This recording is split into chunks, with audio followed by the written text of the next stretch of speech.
1 Samuel 14. On the day Jonathan, son of Saul, said to his armor-bearer, "Come, let us go over to the Philistines' outpost on the other side." But he did not inform his father. Saul was sitting under the pomegranate tree in Migron, on the outskirts of Gibeah. With him were about 600 men. Ahijah, son of Ahitub, brother of Ichabod, the son of Phinehas, son of Eli, priest of the Lord at Shiloh, was wearing an ephod. Nor did the soldiers know that Jonathan had gone. Flanking the ravine through which Jonathan intended to cross the Philistines' outpost were rocky crags on each side, one named Bozez and the other Sinah. One crag was on the north toward Michmash, and the other south towards Gibeah. Jonathan said to his armor-bearer, "Come, let us go over to the outpost of the uncircumcised.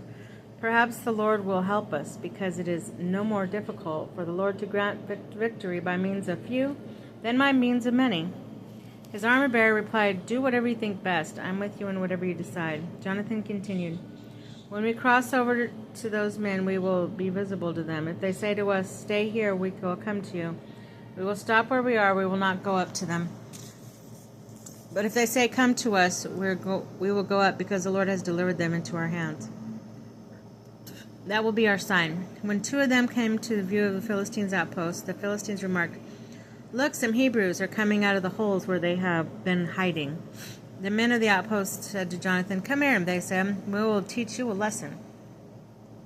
So Jonathan said to his armor-bearer, "Climb up after me. The Lord has delivered them into the hand of Israel."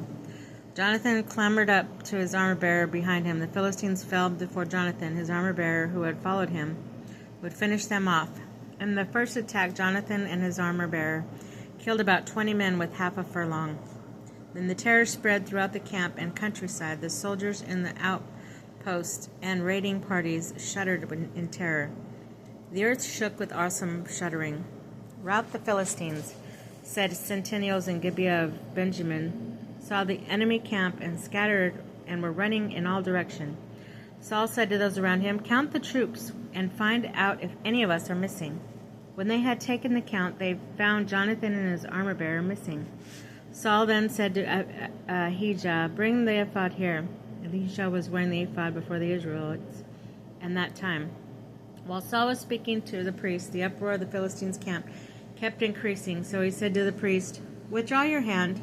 And Saul and all his army rallied to rush into fight, where the Philistines, wholly confused, were thrusting swords at one another. The Hebrews, who had previously aided with the Philistines, had gone up with them in their camp, turned to join the Israelites under Saul and Jonathan. Likewise, all the Israelites who were hiding in the hill country of Ephraim, hearing that the Philistines were fleeing, kept after them in the battle. The Lord saved Israel that day. Saul's oath. The battle continued past Beth-aven, even though Israelites were exhausted that day. Saul laid an oath on them, saying, "Cursed be the one who takes food before the evening, before I am able to avenge myself on my enemies." So none of the people tasted food. Now there was a honeycomb laying on the ground, and when the soldiers came to the comb and honey was flowing, yet no one raised a hand from it to his mouth, because the people feared the oath.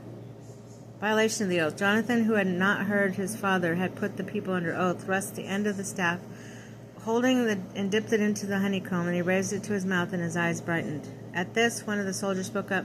"Your father said, put us under strict oath, saying, 'Cursed be the one who takes food today.' As a result, the people are weakened." Jonathan replied, "My father brings trouble on the land. Look how bright my eyes are, because I had a little taste of honey. What is more, the army had eaten freely of the enemy's plunder when they came across it, and today, surely, the slaughter of the Philistines would have been greater by now."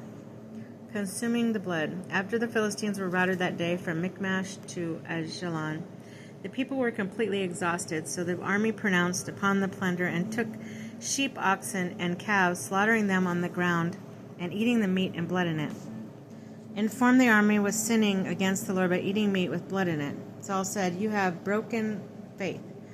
Roll a large stone here for me." He continued, "Mingle with the people and tell each of them, 'Bring an ox or sheep to me, slaughter them here, and then eat.' But you must not sin against the Lord by eating meat with blood in it." So that night they brought whatever oxen they had seized and slaughtered them there, and Saul built an altar of the Lord, and it was the first time he built an altar to the Lord. Jonathan in danger of death. Then Saul said, "Let us go down in pursuit of the Philistines at night, to plunder them until daybreak, and leave no one alive." They replied, "Do what you think best." But the priest said, Let us consult God." So Saul inquired of God, "Shall I go down to pursue the Philistines? Will you deliver them into the hand of Israel?" But received no answer on this occasion. All officers of the army, Saul announced, "Come forward, find out how this sin was committed today. As the Lord lives, who had been victory in Israel, even if my son Jonathan committed, he shall surely die." But none of the people answered him. So he said to Israel, "Stand on one side, and my son Jonathan will stand on the other." The people responded, "Do what you think best." Saul said to the Lord, your God of Israel, "Why do you not answer your servant this time? If he blamed for this resides on me or my son Jonathan, Lord God of Israel, respond with Urim. But if this guilt is on your people Israel, respond with Thummim." Ow. Jonathan and Saul were designated, and the people went free. Saul then said, "Cast lots between me and my son Jonathan." And Jonathan was designated. Saul said to Jonathan, "Tell me what you have done." Jonathan replied, "I only tasted a little honey at the end of the staff I was holding. Am I to die for this?" Saul declared, "May God do this to me and more if you do not indeed die, Jonathan." The rescue of Jonathan. But the soldiers protested to Saul, "As Jonathan to die, the man who won the great victory for Israel?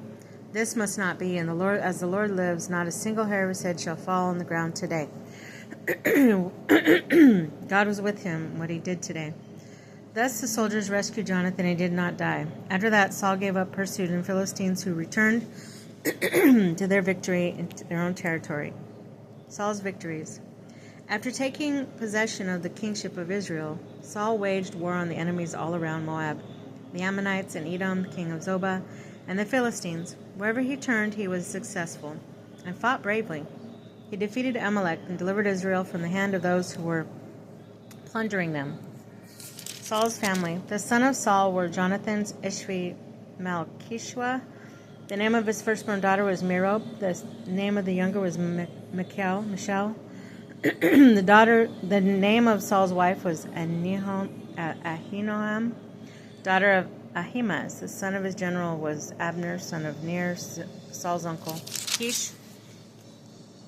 Saul's father, Ner, Abner's father, were son of Abiel. There was a heavy fighting among the Philistines during Saul's lifetime. Whenever Saul saw any strong or brave men, he took them into his service.